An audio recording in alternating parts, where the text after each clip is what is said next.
안녕하세요. 저는 박진경입니다. 오늘은 지난 시간에 이어서 진경산수화 2편을 또 다시 감상해 보도록 하겠습니다. 진경산수화는 조선 후기에 집중적으로 나타난 산수화풍을 말하는데요.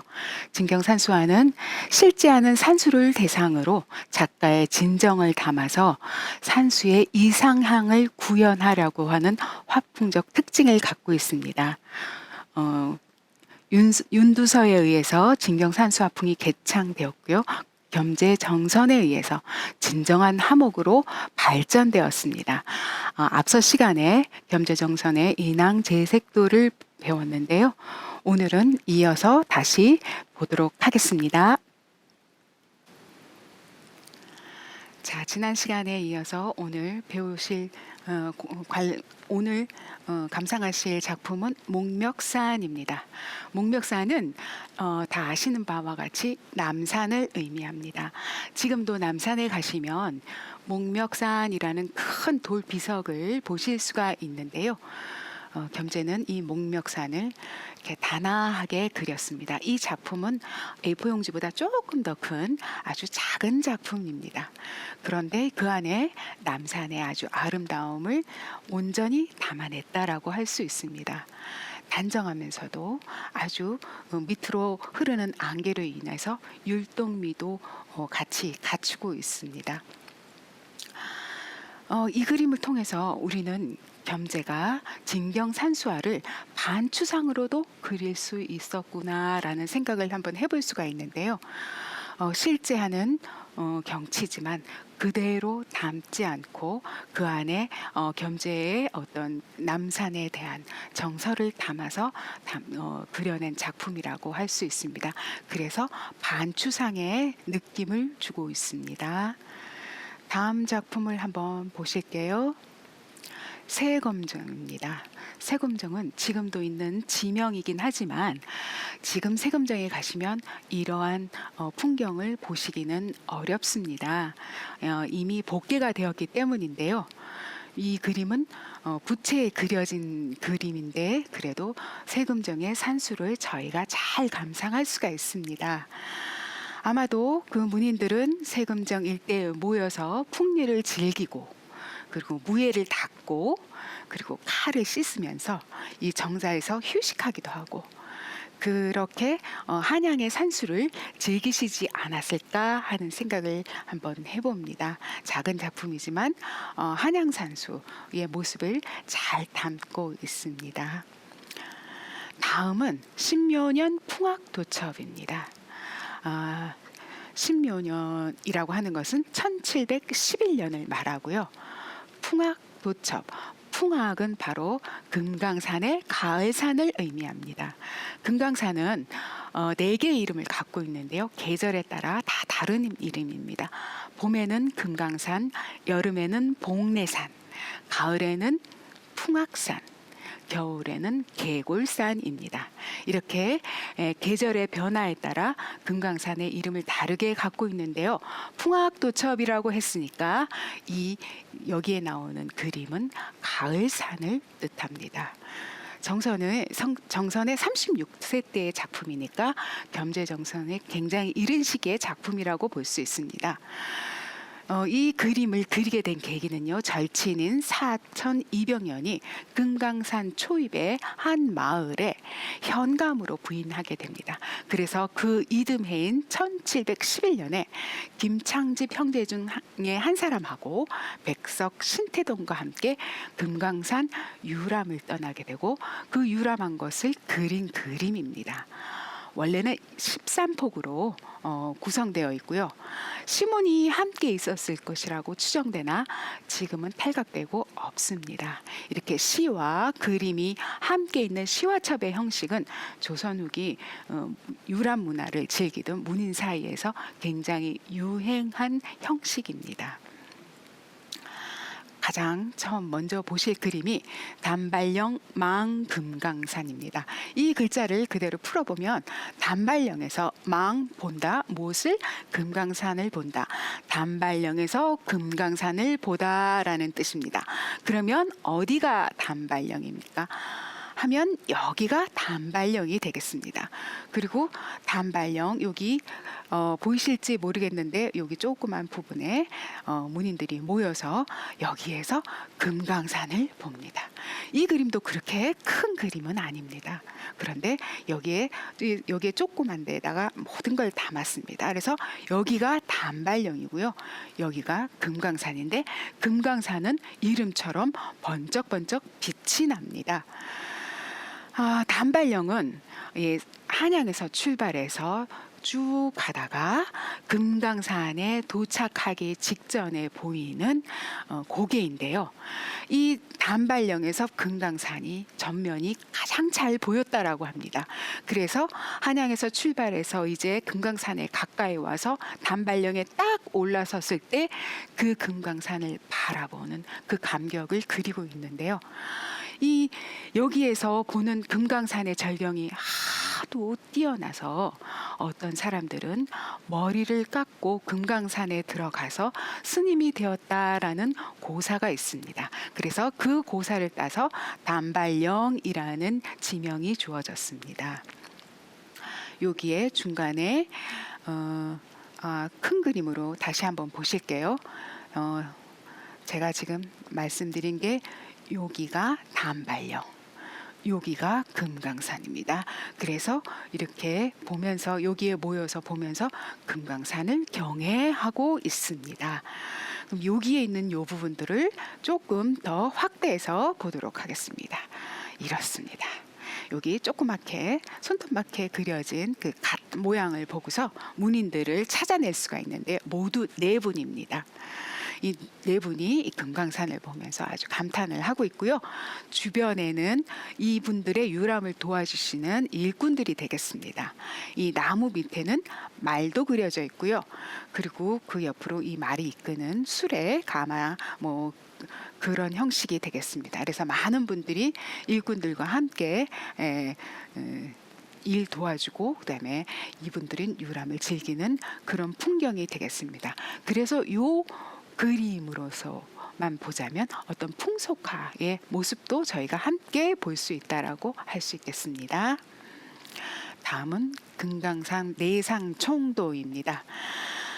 겸재는 금강산도를 여러 편 그리셨는데요. 이것은 겸재가 그린 비교적 초기의 금강산도입니다. 겸재는 주역에도 굉장히 밝았다고 해요. 그래서 본인의 그림을 그릴 때에는 주역의 정신을 굉장히 많이 차용해 왔는데요. 특히 금강산에 그릴 때에는 그 음양의 대비를 분명히 해서 보여주기도 합니다. 이쪽이 내금강이고요.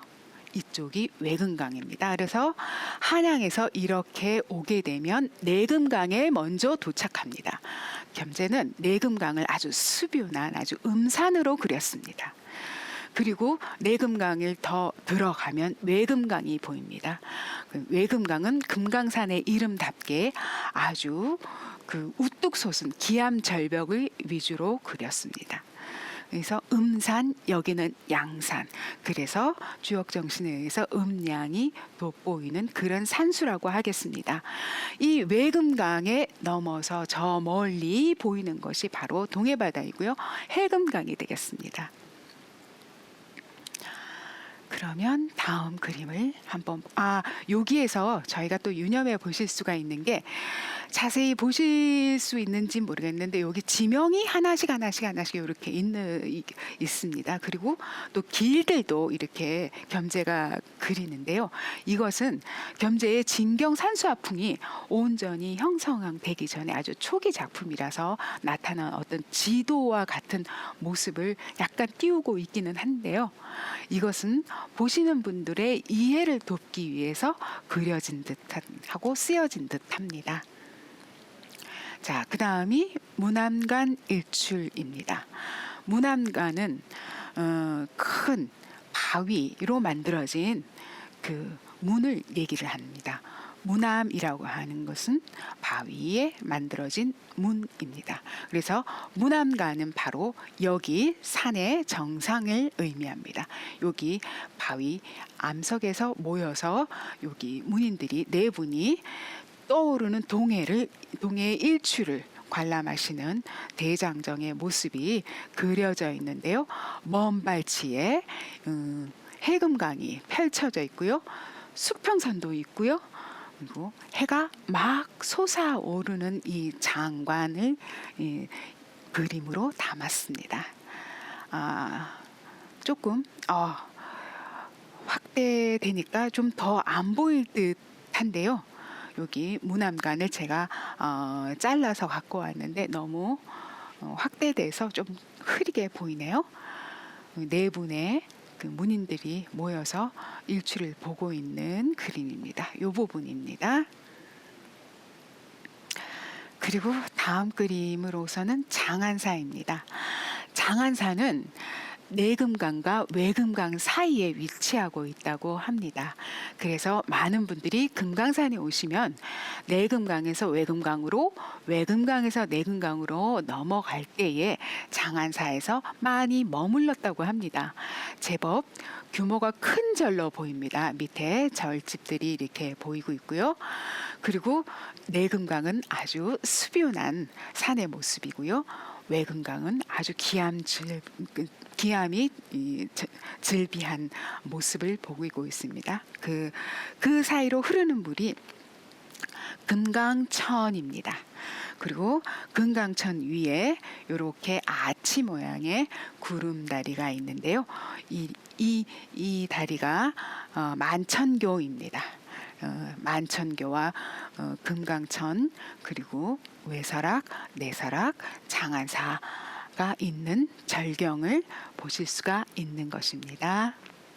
다음 그림을 보시겠습니다. 다음은 보덕굴인데요. 자, 겸재는 이 그림에서는 이제 많은 거를 담고 싶어 하신 듯합니다. 그래서 멀리 외금강이 보이고요.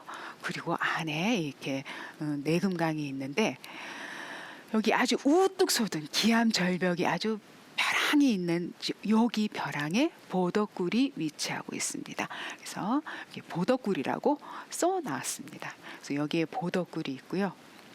그리고 이 밑으로 벽하담이 흐르고 있습니다. 여기에 벽하담이라고 지명을 써놓기도 했습니다. 그래서 외금강과 내금강이 대비되어서 아주 금강산의 절경을 보여준다라고 할 수가 있겠습니다. 근데 너무 많은 것들을 담으려고 하다 보니까 구도상 약간 복잡한 느낌이 있기는 합니다. 다음은 백천교를 보시겠습니다. 백천교는 앞에서 보셨던 금강산의 느낌하고는 조금 다른데요.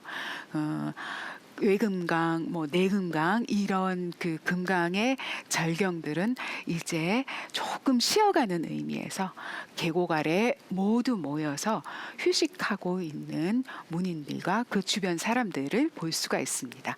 그래서 가장자리로는요 아주 수변한 수목들을 배치하고요. 그리고 너럭바위에 쉬어 계시는 문인들의 모습을 볼 수가 있습니다. 그리고 이쪽으로는 말을 이렇게 다루고 있는 마부들의 모습이 보이고요. 이쪽으로는 뭔가 일들을 분주하게 준비하고 있는 일꾼들의 모습을 볼 수가 있습니다. 문인은 두 분은 여기에 계시고요. 두 분은 여기에 서서 계시면서 이쪽 절경을 바라보고 있는 모습입니다. 그래서 이 그림을 이 부분만 이렇게 놓고 본다면 이 그림 또한 어떤 풍속화의 느낌을 전달할 수 있다고 할 수 있겠습니다. 다음 그림을 한번 보시면 불정대입니다. 불정대는 부처님의 이 이마를 뜻합니다. 여기 내금강과 여기 외금강 사이에 아주 우뚝 솟은 홀로 아주 강건하게 서 있는 이 뾰족 바위가 불정대이고요. 그 위로는 소나무가 자리하고 있습니다. 그래서 부처님의 아주 이마를 닮은 아주 기괴한 바위, 기상이 범상치 않은 바위를 볼 수 있습니다. 금강산은 아주 수정광산처럼 아주 뾰족뾰족하고 아주 빛나는 모습으로 그려져 있습니다. 다음 그림을 보시면은요, 시중대입니다. 시중대는 시중호 일대를 그린 거인데요. 지금까지 보신 이 여기에 화첩에 있는 그림 중에서는 가장 북쪽에 위치한 지역이라고 보시면 되겠습니다. 시중대 주변으로 여기 민가도 또한 보이고요. 멀리 수평선 너머에 또 자그마한 섬들도 보이고 있습니다. 자, 이 그림은 부감시로 그렸습니다. 부감시라고 하는 것은 아주 높은 데에서 아래를 내려다보면서 그린 그림을 부감시라고 합니다. 아주 높은 위치에서 동해바다, 해금강의 모습을 그린 것입니다. 다음이 피금정인데요. 이 피금정 그림 또한 지금까지 보아오셨던 금강산의 아주 기괴함은 이제 잠시 내려놓고 금강산의 편안하고 휴식하고 안락한 그 금강산의 모습을 또 보실 수가 있습니다. 아주 수변한 산이 이렇게 뒷배경으로 있습니다. 이 겸재는 이 수변한 산의 느낌을 태점, 미점이라고도 하는데요. 이렇게 점처럼 콕콕 찍어서 산세를 표현하는 것을 말합니다. 그래서 아주 수변한 산을 그리고 그 밑으로는 남대천이 흐르고 있습니다. 그리고 남대천변에 피금정이 자리합니다. 남대천변에는 아주 수목들이 아주 수변하게 아주 축축하게 젖은 모습인데요. 실제로 유람을 하셨을 때에는 늦가을이라 이런 풍경이 아닐 수도 있기는 한데요. 아마 이러한 풍경들을 상상하면서 또 그리시지 않았을까 하는 생각도 해봅니다. 이 그림은 피금정입니다. 다음 그림 보시겠습니다. 자, 다음은 3.15입니다. 이게 3.1 호수 주변인데요. 그래서 동그랗게 아주 원형을 통해서 3.15의 모습을 볼 수가 있습니다. 중간에 섬도 있고 또 정자도 있습니다. 멀리 수평선이 보이고요. 또 동해 바다가 있습니다. 무인들은 여기에 계십니다. 여기에 위치해서 바다를 바라보고 있는데 조그만 배도 낚싯배도 마침 막 지나가고 있습니다. 여기에 네 분이 모습이 있는 것을 저희가 볼 수가 있겠습니다. 다음은 해산정입니다. 해산정은 바다 쪽에서 바라본 외금강과 해금강의 모습입니다. 멀리 외금강이 우뚝 서서 보이고요. 그 밑으로는 태백산맥이 여전히 자리하고 있습니다. 그리고 그 밑으로 해산정이 위치하고 있고요. 여기 해금강에 아주 기해암 절벽들이 바닷가에 위치해 있는 것을 볼 수가 있습니다. 그래서 이게 화면이 바닷가에서 본 금강산의 모습입니다. 겸재는 많은 것들을 여기에 담고 싶으셨는데요. 앞에 그린 것과는 달리 그래도 좀 많은 것들을 생략하고 여백을 주어서 많은 것이 담겨 있긴 하지만 그렇게 복잡해 보이지는 않습니다. 그래서 이 그림은 해산정입니다. 그리고 다음 그림을 보시겠습니다. 이 그림은 옹천입니다. 옹천은 옹기벼랑이라는 뜻입니다.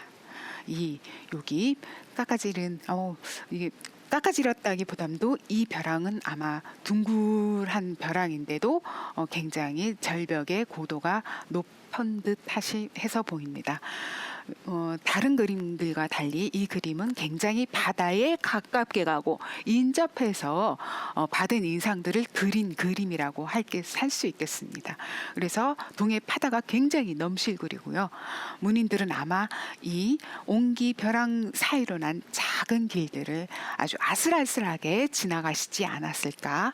그때 본 파도들은 굉장히 압도하는 파도들이지 않았을까 한번 생각해 봅니다.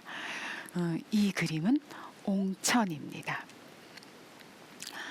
그리고 다음 그림을 한번 보도록 하겠습니다. 자, 이제 총석정을 보시겠는데요. 총석정은 여러 문인들이 좋아하셨나 봅니다. 그래서 총석정의 그림은 굉장히 여러 편이 다른 분들도 많이 그리시고 해서 남아 있는데요. 서로 비교하면서 보는 재미도 있을 것 같습니다. 겸재의 총석정인데요.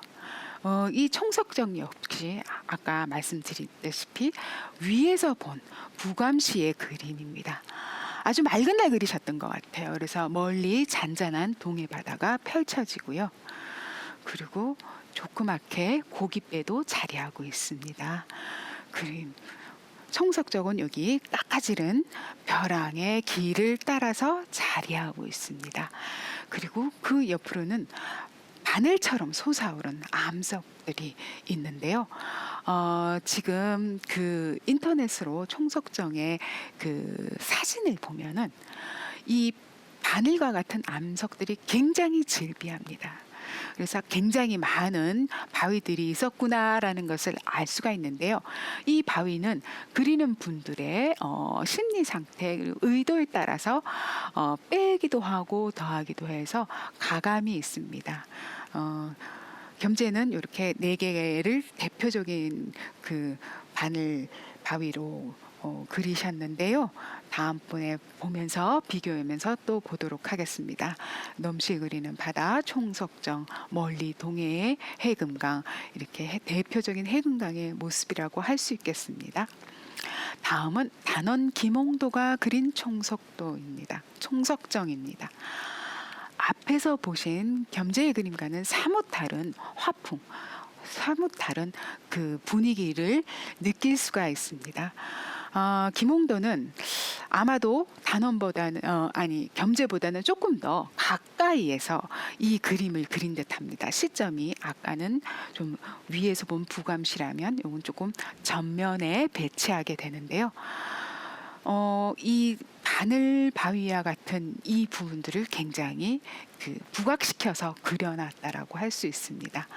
멀리 동해 바다의 잔잔한 모습, 그 광활한 수평선을 볼 수가 있고요. 그리고 이 벼랑 바위 끝에 총석정의 모습도 볼 수가 있습니다. 제목이 총석정이기는 한데요. 실제적으로 이 그림의 주제는 이 깎아지른 바위와 바다의 모습이지 않을까 합니다. 이 그림은 그래서 단원 김홍도가 그려온 것이고요. 다음 총석정은 이인문이 그린 총석정입니다. 이 총석정 또한 앞에서 본 총석정과는 굉장히 다른 분위기를 자아낸다라고 할 수가 있겠습니다. 아마 이인문이 총석정을 방문한 날은 굉장히 흐리고 파도가 많이 치는 날이지 않았을까라고 생각을 해봅니다. 앞의 분위기와는 달리 굉장히 짙은 느낌이 들지요. 그리고 이 밑으로는 파도가 아주 사납게 휘몰아치고 있는 모습을 볼 수가 있습니다. 그리고 총석정도 굉장히 생략해 놨고요. 그래서 보시는 느낌이 총석정을 그리긴 했지만 총석정의 바위보다는 오히려 굽이치는 동해 바다가 더 주제로 부각된다라고 볼 수가 있습니다. 벼랑 바위길을 따라서 총석정이 있습니다. 그래서 넘실거리는 아주 파도에 아주 가슴이 아주 표요해지는 그런 동해 바다와 총석정을 그렸다라고 볼 수가 있겠습니다. 다시 또 총석정을 보시겠는데요.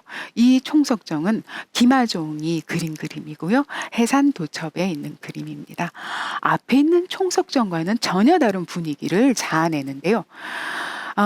그 이유 중에 하나는 김하종은 시점을 달리해서 바다에서 육지를 향해 그렸습니다. 앞에 그림들은 육지에서 바다를 향해 그렸습니다. 그래서 시점이 다른 것도 있고요.